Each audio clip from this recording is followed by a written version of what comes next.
Personally, I'd like to thank OPSO and Comp Northwest for sponsoring this. I think Dr. Scalone was a very important part of our community, and doing a formal remembrance of him is very fitting. Dr. Scalone passed away in May, shortly before his 89th birthday.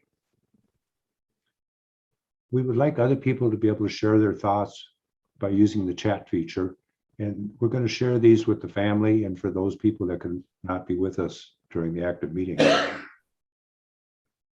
Now, we all owe a debt of gratitude to Dr. Steiger, who interviewed many physicians and supporters of the profession, and much of the material for this remembrance is actually based on the words of Howard himself, as recorded by Dr. Steiger.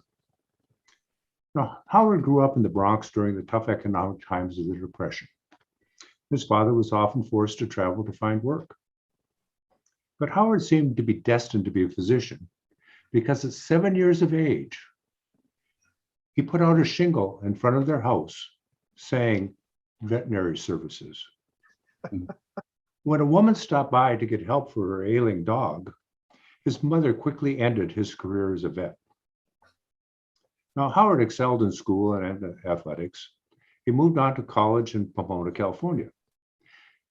Now, that's a major decision, and Howard did a Howard thing. He made his decision based on the fact that the first school that accepted him was the one he was going to go to. So he ended up in Pomona, California. Now, as typical for Howard, he graduated in 3 years, thus saving a year's tuition. Despite his heavy course load, he found time to elope with his sweetheart, Josephine, between his second and third years. After graduation, he found work as a chemist to support his family back east. And then a friend introduced him to osteopathic medicine, and his career was set on a new path. Now, I was asked to discuss Howard's career, but this is a difficult subject. I had to ask which career. You see, Howard started out in general practice, which gradually morphed into a heavy obstetrical practice. He was averaging 1 delivery per day. Now, this led to an interest in decreasing the pain of childbirth and started his journey into anesthesia.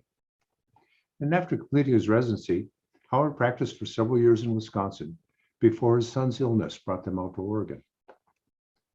A chance encounter with Dr. Butler during the licensing procedure brought him to Eastmoreland Hospital, which is where I began to interact with him. I think in 1984. When Howard retired from anesthesia, he continued to use his skills and knowledge of the anatomy in a pain clinic. He changed his medical career again, reverting back to his early days doing general practice in a free medical clinic in Vancouver. His practice then gradually changed again as he adopted and limited his practice to basically OMT. As an interesting side note, most of the treatments that he gave were given to the staff of the clinic, which included many residents from OHSU. I guess this made him an ambassador to the profession. Now, Howard was a mentor to hundreds of students and resident physicians. He also mentored me. Not that he taught me how to pass gas, or better said, maybe administer anesthesia, but rather how to live and how to treat patients. When I needed to bring a child to surgery, they would naturally be scared and frequently crying. Howard would quietly visit with them during his pre-op visit. Then he would pick them up and carry them into the OR. He would begin the anesthesia by simply holding the child and slowly getting them comfortable with the mask and the smell of the anesthetic agent. Only after they became sleepy would he start the IV and administer a full anesthetic. It took a few to maybe several minutes longer, but the child was spared much anguish. Now, some of my ear surgeries would take a couple hours, and they really required only very minimal anesthesia. So really, it wasn't much for an anesthesiologist to do, but to sit there and watch their monitors. Not Howard. He would spend the time with his miniature sharpening system working on the orthopedic surgeon's chisels, honing them to a fine edge. Occasionally, when I was doing something very delicate under the microscope, The grinding noise would be enough to bother me. And I'd have to tell him, would you hold off for a while I get the staples moved or whatever I was doing? And occasionally he'd actually take and put his hand underneath the covers, underneath the patient's head. And I'd ask him, Howard, what are you doing? Well, it turns out he would monitor the patients using his skills in cranial manipulation to gauge their state of anesthesia. Howard was always busy. He could not just sit in his chair and look at the monitors. On a personal basis, the thing he taught me by example was to live your life, to fulfill your dreams. Watching a guy from the Bronx move to the country, build the house his wife designed, raise bees and process the honey, tree farm, become a master gardener, saw his own trees into lumber on his own sawmill and use the wood to build with, and all the while work as full-time as an anesthesiologist, I have to wonder when he ever slept.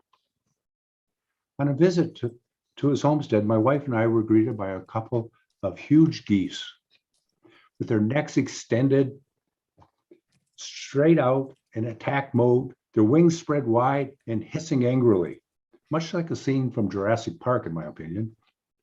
No, Howard shooed them away, assuring us that they were harmless. They didn't seem harmless to us, and we would not get out of the car until he put them in a gate. With his nighttime call schedule, the geese were their alarm system. Howard was an interesting character. He always wanted to sail, but instead of taking lessons on the Columbia River, he volunteered to crew on a sailboat returning from Hawaii for a trans-Pacific crossing. Unfortunately, on the trip, they were becalmed in the doldrums, and the captain was very worried about their fuel supply. Not the best time to worry about your fuel supply when you're stranded in the middle of the ocean. He was afraid to use the engine lest they run out of fuel, but they needed to push the boat north where more wind could be expected. After several days of bobbing in the middle of the ocean, it seems they had a minor mutiny, and the captain finally agreed to motor north. They found their wind and arrived home safely sometime later. Now, Howard seemed to be a very quiet man, but once he started to open up, the stories would flow. Howard may have been the most dedicated volunteer physician in the Comp Northwest. He almost never missed a student interview session at the school. He'd be up at 5 a.m. to make the drive to Oregon City, where he would meet up with Dr. Steiger. They would then drive down to Lebanon together, at times picking me up on the way. Being the youngster in the group, I was always learning something new, and I always enjoyed the time together. The stories were awesome. He will be missed by all, but the memories will live on. We have a video to show now of the pictures of Dr. Scalone.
Next, I'd like to introduce a friend and colleague who worked extensively with Dr. Scalone.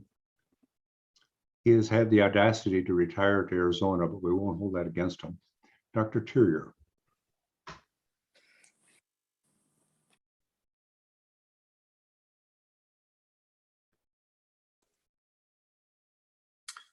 When I started my practice in urologic surgery at Eastmoreland Hospital in 1986, I met an anesthesiologist named Howard Scalone. He was in a group of 3 anesthesiologists. I was fresh out of residency, green and quite nervous. Howard saw this right away, and Howard had a calming effect, and he instilled confidence in me. He would say, just do what you were taught, do what you learned, and that took care of it. He became a dear friend and colleague, and I think fondly of our relationship over the past 35 years. I appreciate the great service he provided for my patients, for my family members, and for me.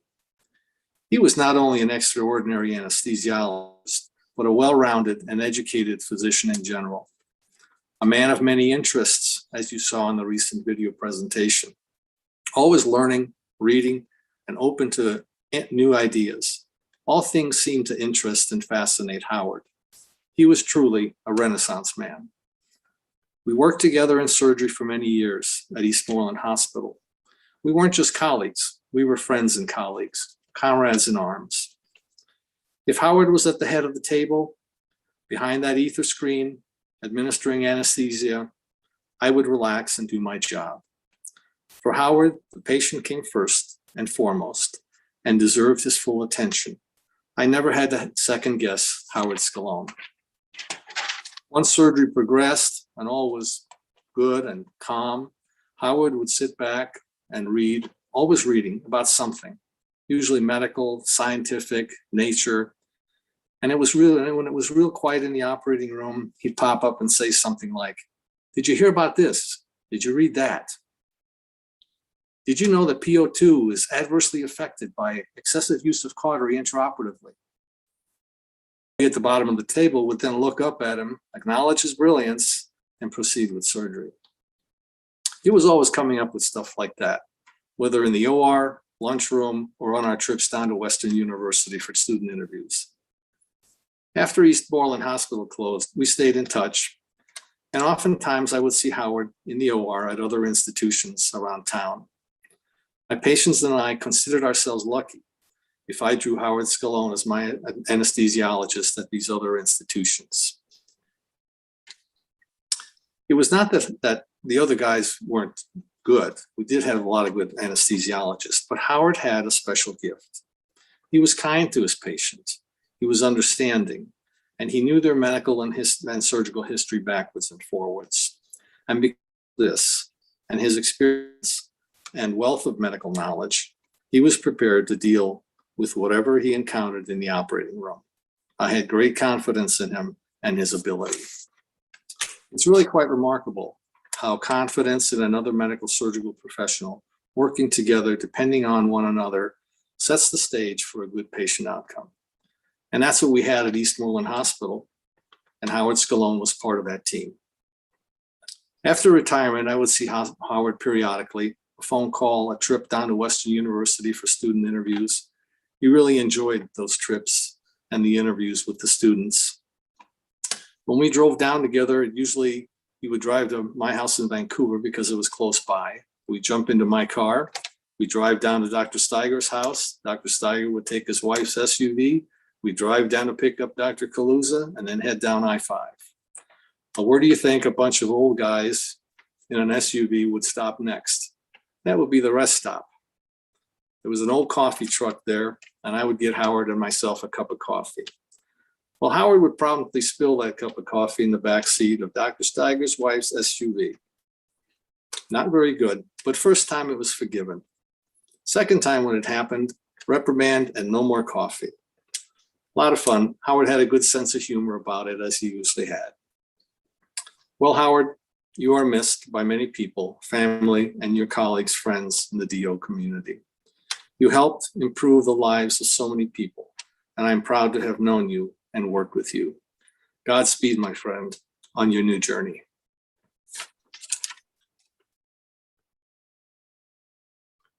Well, we have to thank Dr. Terrier. His comments, I think, would be all surgeons at the hospital would probably agree with what he said. The confidence that the anesthesia people gave forth made everybody in the OR more comfortable, and surgery always went better. Next, we get to hear from Dr. Steiger.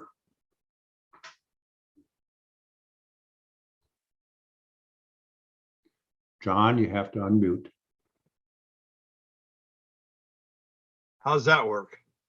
Fine.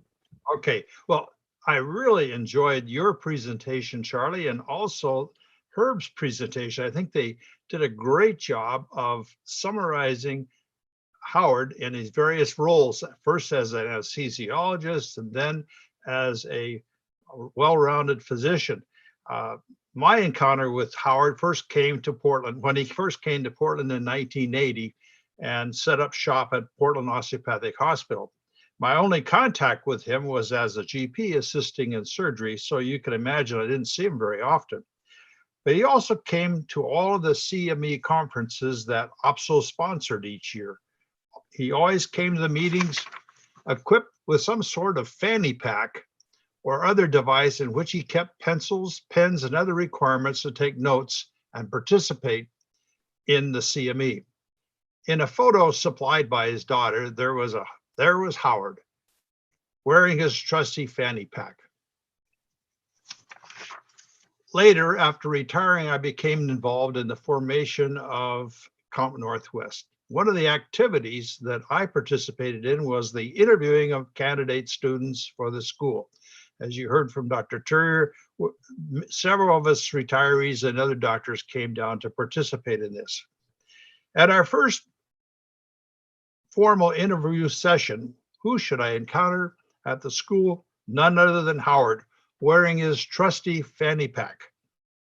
It's a bit of a drive from Portland to the school, so Howard and I decided to ride together for these sessions. We met at the parking lot of a local Sherry's restaurant at 7:30, and off we would go. We made these treks 9 or 10 times a year over 7 years, and so we became better and better acquainted. On the way to the school, we always stopped, as Dr. Terrier mentioned, at the rest stop just before exiting I-5 to the highway that led to Lebanon.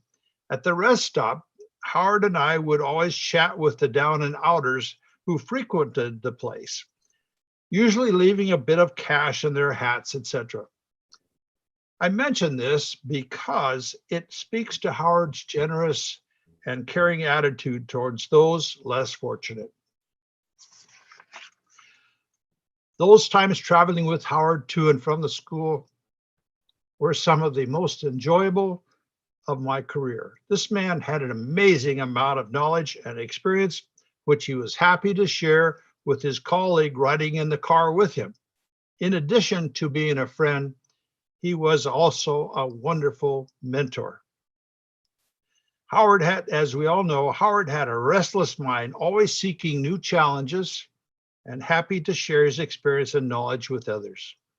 Over the time he was practicing as a full-time anesthesiologist at Eastmoreland, he interacted and trained with a host of students, interns, and residents in family medicine, all the while building his own energy-efficient home, master gardening, beekeeping, and a side profession of operating a pain clinic.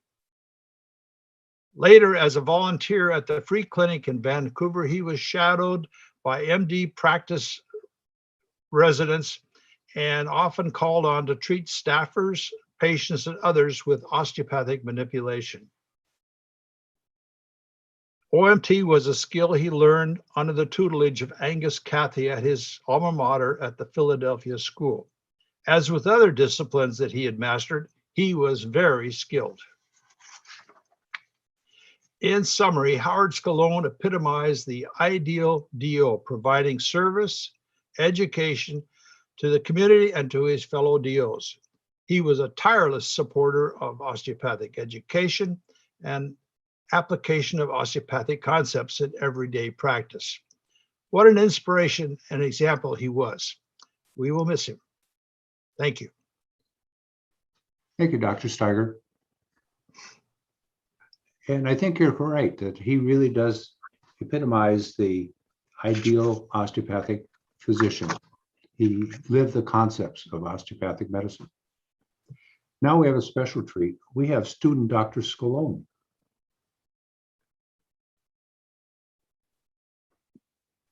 Hello. Thank you for that introduction, Dr. Kaluza. And thank you, all of you, for taking the time today to remember my grandfather. And thank you especially to Diana Lacey, who took a lot of time to put this together and to put together the video that was shared with everyone. I think you would have been very pleased to be remembered this way. I apologize in advance. I have my 3 dogs with me, so there may be some background barking. As many of you might know, my grandfather was Italian, so I never knew him by the word grandfather, but I knew him as nonno, which is the Italian word for grandpa. And so that's what I'll call him today. I can't remember a time in my life that my nonno wasn't a part of.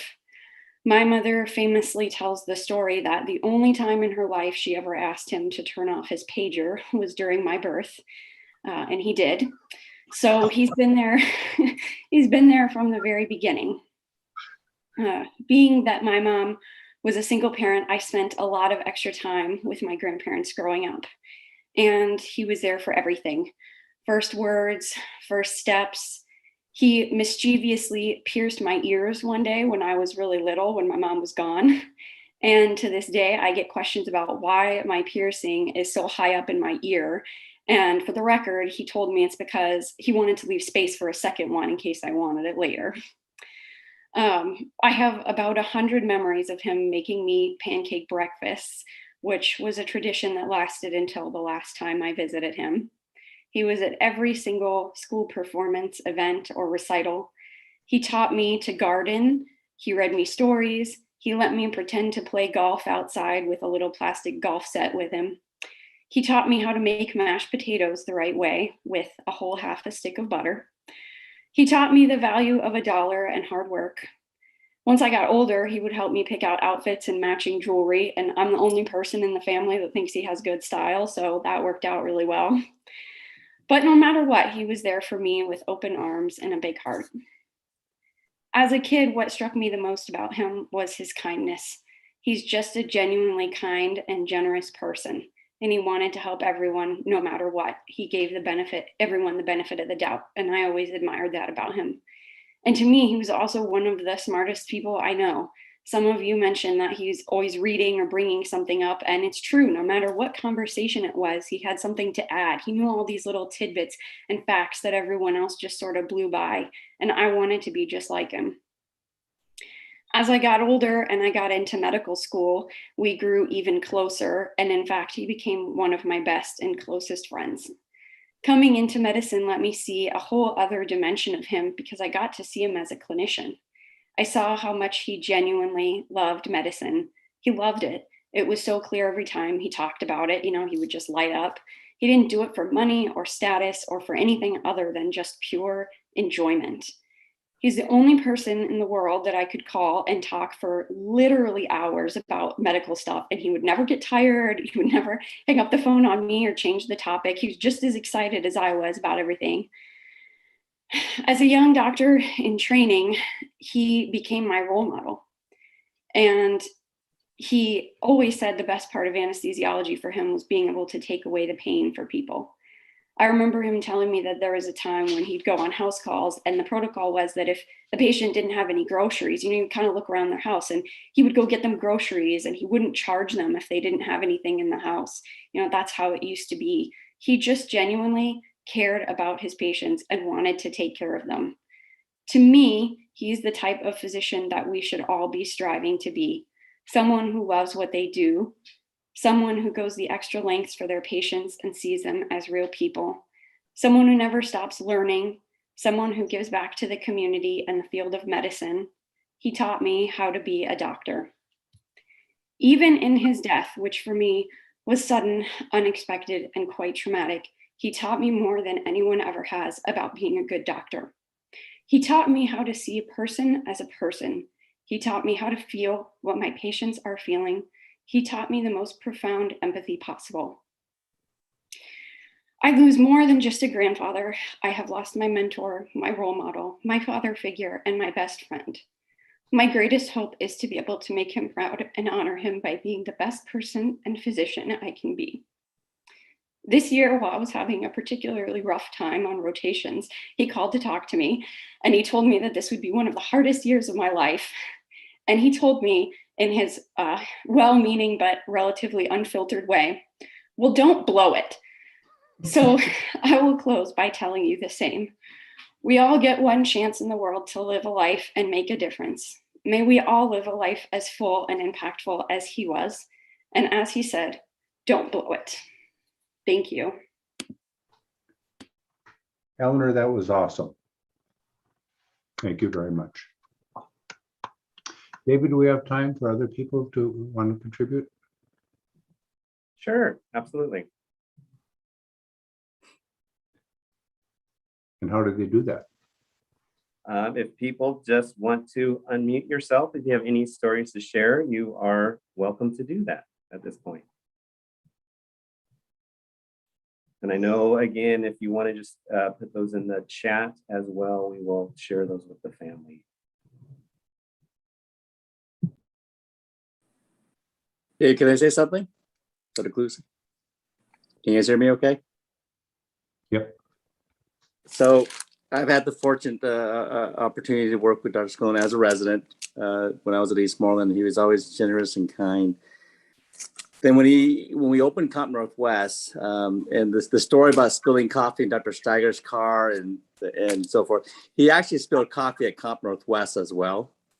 So at Comp Northwest, he was so anxious. He's always happy to come and interview with us. And when he was walking up the stairs, he would trip and fall and spill coffee. There's a stain at the school in honor of Dr. Scalone. And then, so because he's always there, I, as a chair at that point, admission, I would always, when we knew that Dr. Scalone was coming, I would appoint a student to be with him at always, to make sure that he's safe, that he comes up the stairs all safe and goes to the appropriate areas for interview. He was always there at interview day, and we were always appreciative. So a lot of our students that has been accepted and has gone on to be a wonderful physician is due to Dr. Scalone, Dr. Steiger, Dr. Kluza, Dr. Terrier, for all the giants that have helped us interview wonderful students and giants that I have stood on shoulders with. So I appreciate all of you've done over the years for me. And so I'm very appreciative of getting to know Dr. Scalone, and definitely he will be missed. Thank you. Thank you. Hey, this is Rob Richardson. Can I talk for a second? Please. I had the advantage of working with Howard as a student, as an intern, and then I had the privilege of taking care of him as a patient. And Howard was one of the first people that we got him the machine to be able to do PT-INR at home, because he would never check it if he had to go to the lab, but he'd do it on his own. And when he was doing locums jobs, he could do it from any place. The other thing, Howard was an avid gardener. So during the summer, he'd have to adjust. He'd send me a little note saying, I'm adjusting my Coumadin because I'm eating more vegetables out of the garden, getting more natural vitamin K. The other thing I remember most about Howard is I had, some of you old people may remember Patty Emmons, our medical staff secretary for medical education at Eastmoreland. I had the privilege of taking care of her son, and he was rather apprehensive about medical care. And I wanted to do some procedures on him. And Howard was the one who would say, well, give him this beforehand, give him that beforehand, tell me how to make him most calm, and so that we could do office procedures on him and not make him go to the OR and have needles and this type of stuff on him. Howard was just that gentleman. He was always with knowledge, always ready to help. And I owe him a lot, both from helping me as a student, an intern, and then as a practicing physician. Thank you, Howard, for everything you did for me. And thank you, Rob. Other comments? I could just say really quickly, getting to know Howard from the association standpoint, they've already talked about him being at every OPSO CME event, and he didn't have to be there. He didn't need those for licensure. He wanted to be there. He wanted to learn.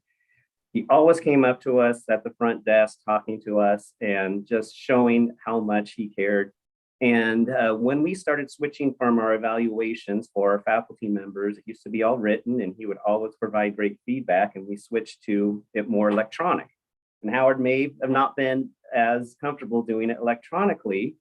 And we said, well, you can just fill out the attestation that you came, but he wanted to make sure all the faculty got feedback. He wanted to take the time to know how important it was for him and what he got out of those lectures. So he would come to our desk, sit at the computer, and provide all that feedback, even though he didn't have to do it, and maybe not as comfortable in technology, but really, really spent the time on that. And that's just who he was wanting to connect with folks and be a part of everything. And I don't think since I've been with OPSO, have not seen him at a CME convention. Thanks, David. We have a little bit of time left. Anybody else want to contribute?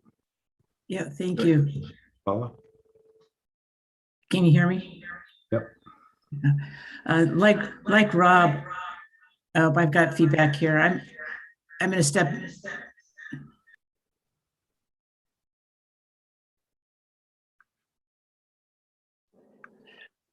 Sorry about that. We have two computers going on and another. Like Rob, I had the good fortune for Howard to be one of my teachers as well. And as a third-year medical student, he was the one that taught me. He was the one that first taught me how to put an IV in. But more importantly, like Eleanor was speaking to, he taught us how to be good physicians. He taught us how to care, to love, to look beyond the patient and look at the life that we were taking care of. And the lessons that he taught me, I carried with me throughout my practice. I carried with me forward into my role at Commonwealth West. And Howard was part of that role. He was part of who we were at the beginning with Commonwealth West and every step going forward. He almost never missed an interview day. Whenever we needed facilitators for our Department of Family Medicine, he was there to step up with the team to be part of it. And he'll forever be part of who we are at Commonwealth West. And will always, he helped set the tone, helped make it the special place it was at the beginning, and it continues to grow into being. We'll forever be grateful to Howard. And I'll be forever grateful for all the lessons in life that he taught me over the years. And we'll try to pass those on. So Howard truly is one of our osteopathic giants. He's made a difference to so many of us and so many students out there that he helped interview that have gone on and become medical students and gone on to be physicians. And so the impact is really great. So to his family, thank you for sharing him with us. He's going to be very missed. We love him. A few more minutes. Does anybody else want to contribute? I say something. Please. This is Joe Scalone. My full name is Howard Scalone, Howard Joseph Scalone. It's named after my dad. Unfortunately, I can't try to start the video and it doesn't seem to start. So I guess you can hear me okay. We can hear you.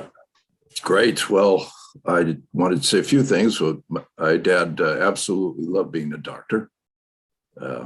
It was a huge part of his life. And as a memory, when I was a kid, we'd be eating spaghetti dinner at the table and the phone would ring and my dad would jump up and he'd be gone to deliver a baby or do something else. Just 24 hours a day, he was a doctor. And it was just absolutely priority for him. And yet he was very supportive of us as a family, children and our friends. He'd let a friend of a brother or sister live at the house, or give them money, or he'd lend money to people without it expecting to be paid back. Very generous and supportive, especially of the, well, I don't know, especially, but of the physician community. We'd have parties at our house when he was chief of staff in Wisconsin. I remember taking a canoe trip and portaging up in the outback in Quetico, Ontario, with him and several other doctors as a trip. Went up there several times. He was amazing at diagnosis, and maybe because he would just read every medical article he could get his hands on, and not just the anesthesia. He diagnosed me from thousands of miles away. I called him one day. I was sick in Mexico. I said, "What's wrong?" I described what's going on. He said, "Stand up, go to a mirror, look in the mirror, look in your eyes. What color are your eyes?" "Yellow." "You have hepatitis."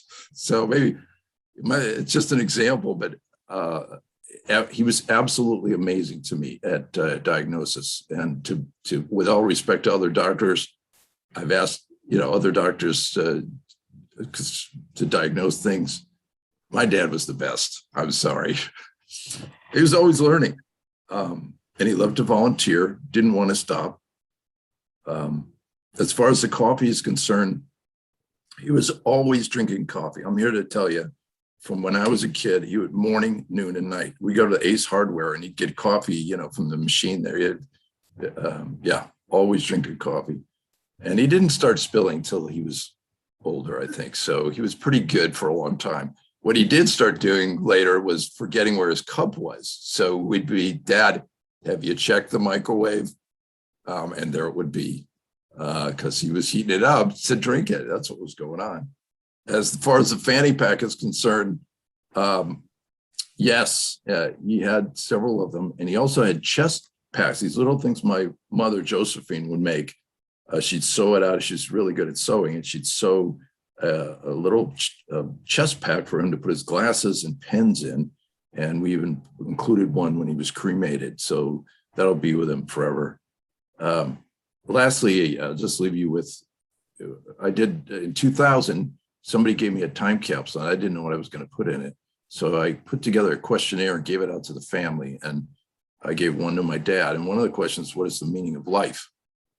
And my dad wrote one word, and the word was death. And what I think he meant by that was that death gives meaning to life. And he told me many times, "You're not dead as long as someone remembers you." And, very so philosophical. So as long as we remember him, he's not dead in the way he looked at it. So thank you very much for everyone for putting this together. Thank you, Joe. Time for one last comment if anybody has one. And I'd like to turn it over to Paul Aversano.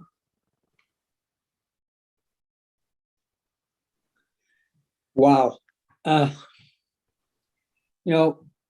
Charlie, you always put me in these positions to follow such eloquent people. Joe, Eleanor, Howard, Charlie, John, Herb.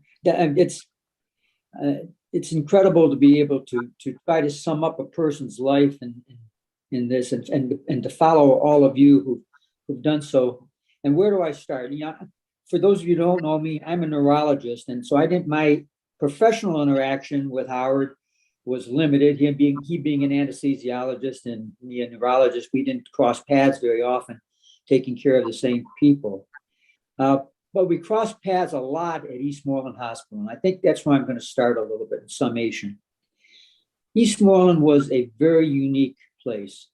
In the late 70s and early 80s, it grew into a powerhouse. Orthopedics, ENT, oncology, urology, general surgery, OB-GYN, anesthesia. The influx of new people of expertise made that place one of the most unique small hospitals that I have ever encountered. And the lunchroom, what an environment. There was an exchange of ideas, perspectives, experiences, laughter, again, I don't think it's been rivaled anywhere that I have ever been or seen or even heard of. And Howard was a major part of it.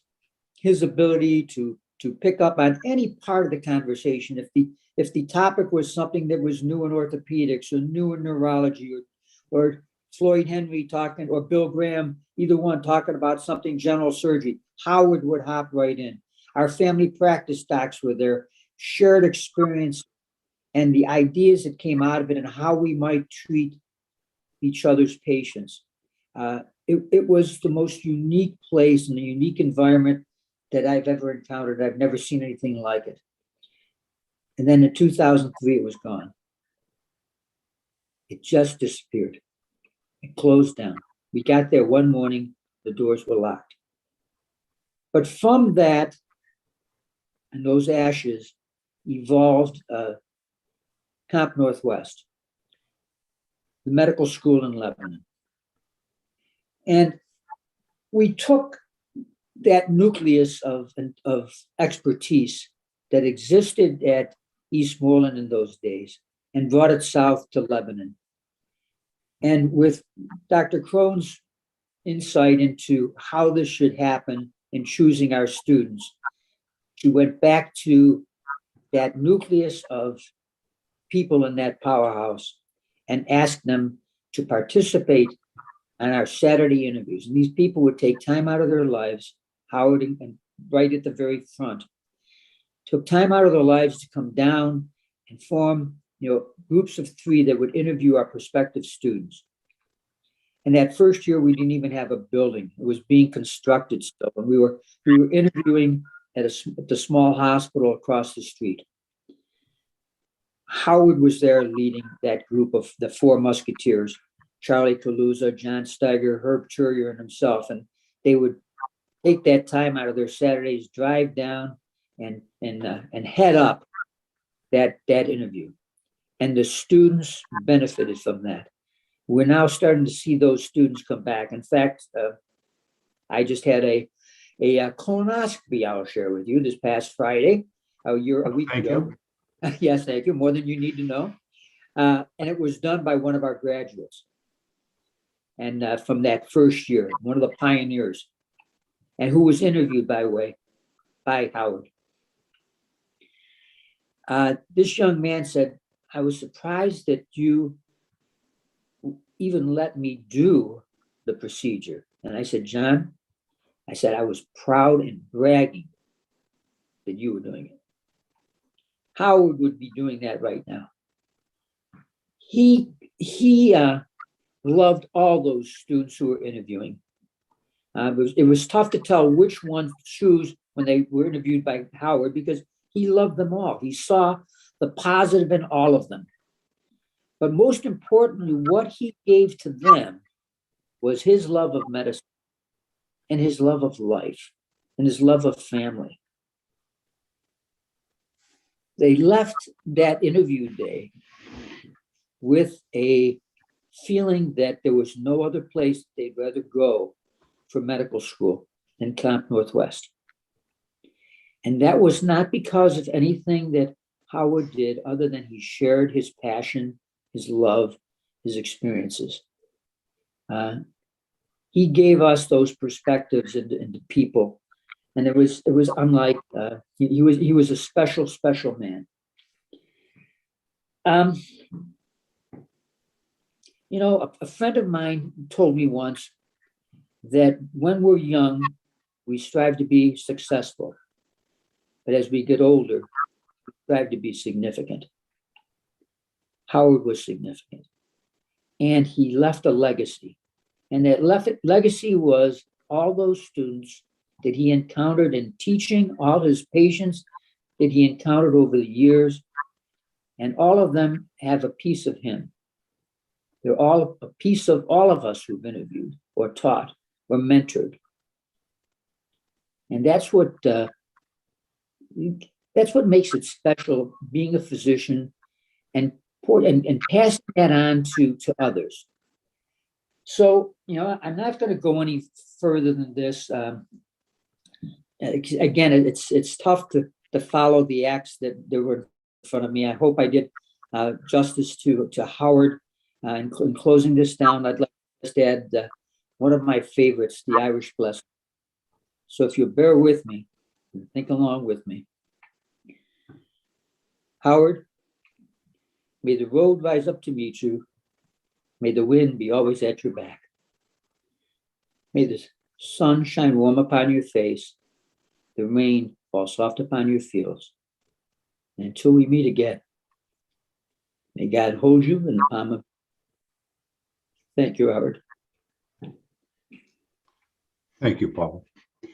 As we bring this to a close, I do want to point out that they have started a scholarship program at the school in Howard's name. And I guess if you want to find out more information about that, do you contact Paula? I think Guy Lacey, would you agree with that, Paul? Yes, contact Guy Lacey or myself or any of us at Comp Northwest. Thank you. And I want to thank everybody for participating. And I think we need to call a close to this. I think it was a wonderful remembrance of a wonderful man. Thank you all very much.